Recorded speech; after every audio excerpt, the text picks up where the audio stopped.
it downfield. It is. Oh, it's caught. John Moran in the clutch. Oh, my word. Oh, my God. Deep to right field. Way up there. And way down the sideline. Jefferson. Another huge run. Jalen Red broke tackle. Stayed on his feet.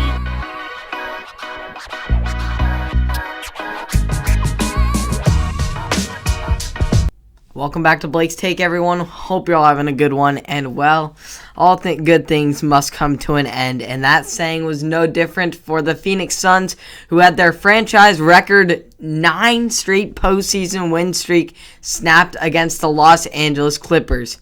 Ironically, the last time the Suns lost a game was to another team from LA and the Lakers, who the Suns ultimately eliminated in that first-round matchup.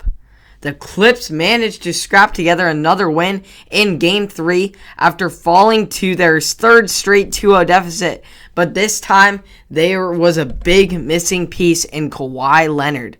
This left it up to his partner, Paul George, to either be the playoff P we know he is capable of being, or have another mediocre game and not be able to come through for his team in the clutch.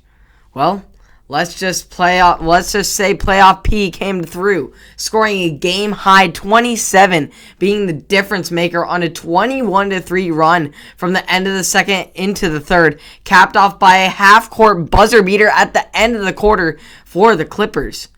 As for the Suns' big two, they were not so hot, as Devin Booker and Chris Paul combined for just 30 points as a duo, while shooting a combined 25% from the field. Horrible. Booker was obviously struggling, playing with a broken nose, having to wear a mask. Well, Booker spoke to the right man on how to play with a mask going forward, and retired player Richard Hamilton broke his nose twice during the 2003-2004 season and wore a clear plastic mask. It became his trademark, and he ended up wearing it for the rest of his career.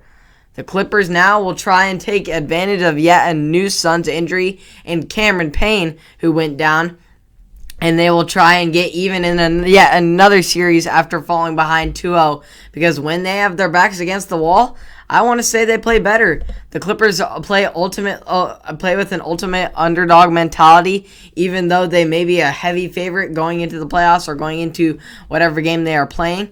They play with an underdog mentality, and they scrap together whatever the ways they can.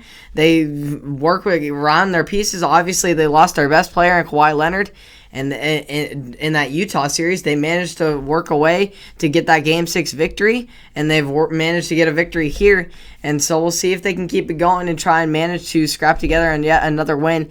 And it looks like everyone on the team, bench through starters, is invested in this Clippers team, and they find a way to manage to try and adjust, and they adjust well, because when you have a coach, and a legendary coach, in Tyronn Lue, who's used to having his back against the wall, led a 3-1 series comeback with LeBron in that Cavs series. He's used to being under the pressure and being under his back against the wall and having to make something happen and adjust under circumstances. So he's used to this, and when you have one of those coaches, your team is going to be fine no matter the personnel. So hope you all enjoyed all that. You can catch it all and more on Apple Podcasts, Spotify, and or YouTube, and I will see you all in the next one. Have a great rest of your day.